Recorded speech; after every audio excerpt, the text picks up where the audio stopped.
The sun beat down on the historic Darlington Raceway in South Carolina, turning the famous Lady in Black into a true test of grit and skill. Fans packed the stands for the Goodyear 400, eager for another chapter in one of NASCAR's toughest tracks. When the green flag dropped, the air filled with the roar of engines, and the battle was on. Tyler Reddick started from the pole in his number 45-23-11 Racing Toyota. Right away, he showed why many saw him as the driver to beat. He led the first 45 laps and looked smooth and fast. But racing at Darlington is never simple. On the very first lap, Reddick radioed in about voltage trouble. Something fell off with the electrical system. To make matters worse, he had to turn off his cool suit on lap 1. The hottest day they had faced all season. Inside the car, temperatures soared. Sweat poured, yet Reddick kept pushing without missing a beat. Meanwhile, the field sorted itself out in classic Darlington fashion. Track position meant everything. You could not afford to lose spots early because passing would become a real challenge once the car spread out. Bubba Wallace, Reddick's teammate, ran strong early, battling door-to-door off turn 2. Austin Dillon and Kyle Busch from Richard Childress Racing had solid qualifying runs and looked competitive. But not everyone had it easy. Joey Logano, who started deep in the field, struggled right away. His car felt tight and loose at the wrong times. Ryan Preece joked before the race that his car behaved backward, front acting like the rear and vice versa. The new pavement in turn 2 made the apron tricky.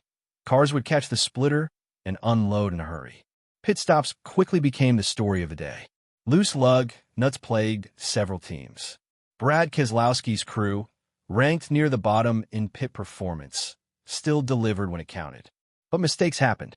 One slow stop for Reddick's team cost precious time after he led early. A right front lug nut issue forced them to jack the car back up, turning a quick stop into a 16.9-second nightmare. Despite the setbacks, Keselowski emerged as the man in control for much of the race. The veteran Ford driver won both Stage 1 and Stage 2. He led a race-high 142 laps and looked like he might finally snap a long Ford winless streak at Darlington. His RFK Racing teammate Chris Buescher ran right there with him, showing impressive speed on long runs. Ryan Blaney also climbed steadily, proving once again that he shines when the race stretches out. The middle of the race brought chaos and drama. Caution flags flew after incidents involving Denny Hamlin, Bubba Wallace, and Eric Jones. A multi-car tangle sent Wallace and Jones into the wall. Hamlin took a hard hit but kept fighting forward. Later, Buescher got turned around entering pit road when Reddick made contact while trying to pit himself. The number 17 car slammed the wall hard, but Buescher kept the car rolling. Through it all, Reddick stayed patient. Even with no power to his cool suit and early electrical gremlins, he never quit. His car had raw speed, especially on fresh tires. Every time the field cycled through green flag stops, Reddick used those fresh Goodyears to slice through traffic. He gained seconds per lap on the leaders when his tires were new. As the laps wound down, the race turned into a thrilling chess match. Keselowski held the lead, but Reddick was charging hard from behind. With about 27 laps to go, Reddick made his final push. He erased a 7-second deficit in stunning fashion. On the high side, he entered corners a little higher than most, carrying extra speed through the tricky egg-shaped turns. That line paid off big time. With just a handful of laps remaining, Reddick pulled alongside Keselowski. In a textbook move, he dove low, got a strong run off the corner, and cleared the number 6 Ford. From there, the lead was his to lose. Clean air ahead and a car that handled beautifully in the final stint. Reddick cruised to the checkered flag. He crossed the line more than 5 seconds ahead of Keselowski. Ryan Blaney finished third, turning in another strong long-run performance. Chris Hocevar and Austin Cindric rounded out the top 5 in a race full of surprises. In victory lane, Reddick celebrated his 12th career Cup Series win and his 4th victory in just the first 6 races of 2026.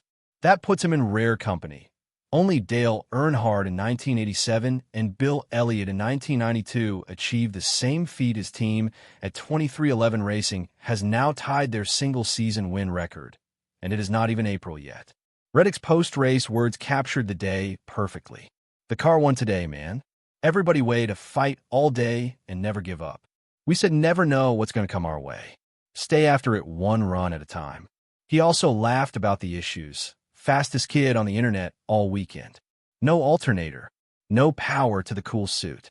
No problem. This one was not just about speed. It was about resilience. Reddick lost track position early due to that bad pit stop and fought back through damaged cars, hot temperatures, and mechanical headaches.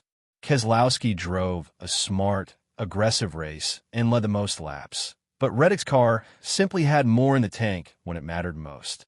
Darlington has a way of rewarding the drivers who make the fewest mistakes and adapt quickest. On this day, Tyler Reddick proved he is that driver. With a 95-point lead in the standings after the race, his 2026 season is off to a historic start. The lady in black tried her best to tame him, but Reddick danced with her all afternoon and came out on top. Fans left the track buzzing about the drama, the close calls, and one driver's unstoppable drive to victory. NASCAR's new season keeps delivering thrills, and if Tyler Reddick's early form is any sign, the year ahead will be one for the history books. What a race. What a winner.